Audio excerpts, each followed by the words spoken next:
मांस मछली खा रहे हैं अपना पेट भरने के लिए, अपने बच्चों का पेट भरने के लिए किसी जीव को मार रहे हैं। आज तो पेट भर जाएगा, आने वाले टाइम में वो जीव आपका काल बन के आएगा। मैं इसको साइंटिफिकली भी बताऊंगा जी, साइंस ने ये प्रूव किया है कि कोई जीव मृत्यु को जब प्राप्त हो रहा होता है उसे ये पता लग जाता है कि मृत्यु होने वाली है। मैं किसकी बात कर रहा हूं? जिनको काटा जाता है। जी। उनके आंखों से अश्रु बह रहे हैं। सोच के देखिए उस जीव के अंतर आत्मा की आवाज क्या कहने की कोशिश कर रही होगी। और जब वो आंसू बहा रहे होते हैं उस वक्त जो सिचुएशन होगी उस जीव की अंतरात्मा की आवाज से जो ईश्वर तक पहुंचेगी, उसका रिजल्ट क्या मिलेगा? इतना भयंकर उसका रिजल्ट नीचे आएगा, वापस उसका पार नहीं पा सकते। इसीलिए उसके कष्ट आगे भागेंगे, आगे जन्मों जन्मांतर तक खत्म नहीं होने वाले। हम सब कहते तो हैं हम गंगा नहा लिए 84 लाख जोनी से बाहर आ जाएं।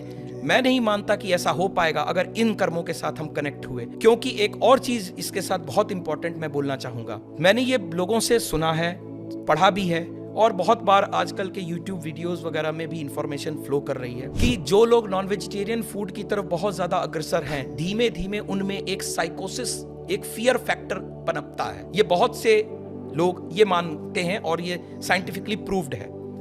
कोई बता सकता है ऐसा क्यों? इसके पीछे साइंस है।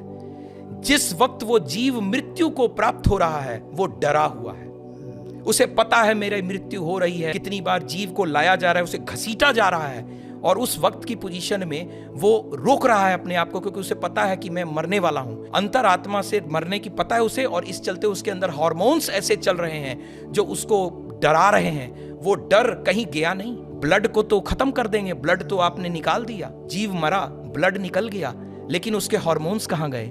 उसकी बॉडी में हैं। धीमे धीमे धीमे वो फियर हार्मोन्स ह्यूमन बॉडी में जाएंगे, उससे आप डरपोक होते हैं और आप उससे फियरफुल होंगे, फियरलेस नहीं होंगे।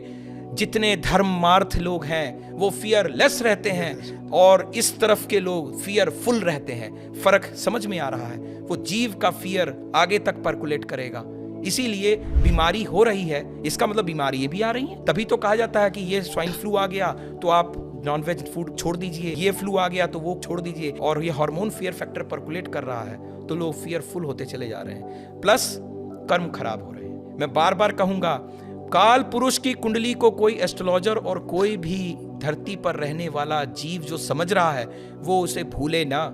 10वां घर कर्म का, 11वां घर प्राप्ति का, दोनों शनि के प्रभाव में हैं। कर्म बुरे करोगे, प्राप्तियां बुरी करोगे। शनि देव की समय जब आएगा तो उनकी मार से बचना असंभव ही असंभव।